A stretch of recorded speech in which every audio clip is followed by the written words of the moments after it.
Chou! Chou! Chou! T'as pas vu mon jeans?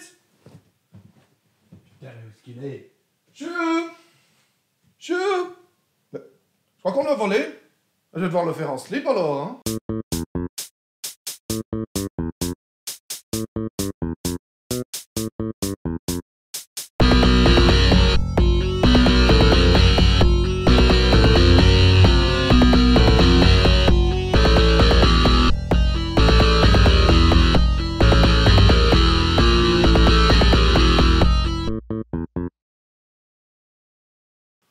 Hello les castards. Ce soir, on s'attaque aux voleurs de jeans, les multibras, les hommes en mauve et bleu, j'ai nommé les jeans stealers. On va faire rapide, trêve de batifolage campagnard, rendez-vous sur le plan de travail. La sous-couche, c'est du...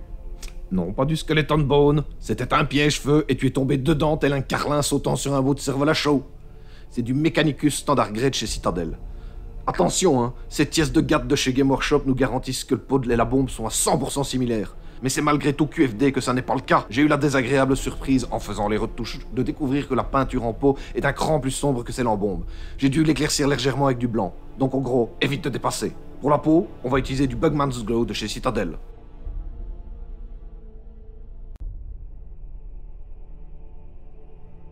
Pour les carapaces chitineuses qui recouvrent les avant-bras de certains de nos camarades, utilise du Jean Stealer Purple, comme de pas par hasard.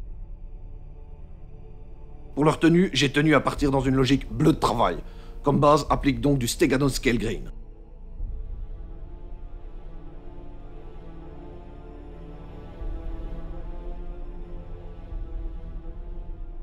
Rhinox Eye pour les holsters en cuir, les gants et les parties en bois des armes.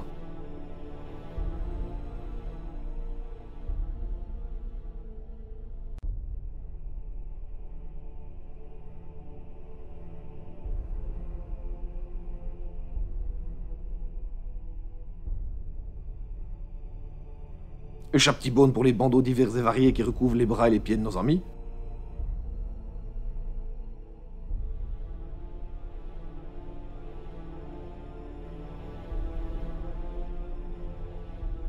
Du Old Gold de chez Vallejo pour les symboles Jean Stealer et diverses parties des armes.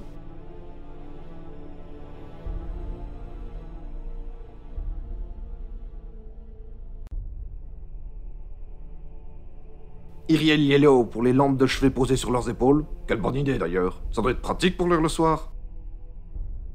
Du Lead Belcher pour les boucles d'holster, les canons et les crosses des armes, et grosso modo tout ce qui doit être métallique.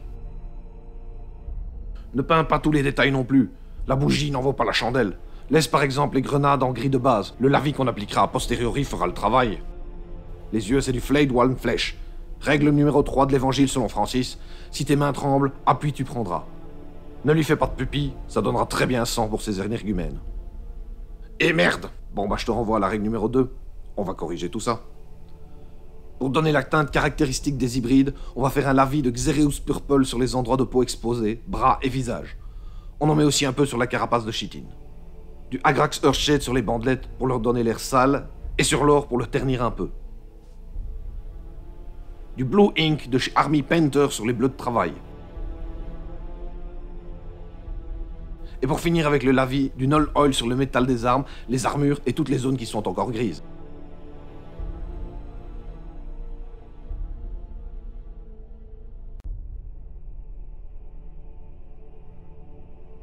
On enchaîne avec un brossage à sec léger de Lead Belcher sur les arêtes des armures pour donner un air abîmé.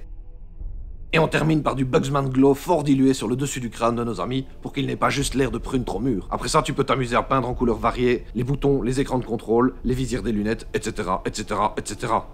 Et l'affaire est dans le sac. Tu sais ce que ça veut dire, feu? Ça veut dire que j'ai fini la boîte de base de Kill Team et que je vais enfin pouvoir y jouer. Et ça, c'est la fête.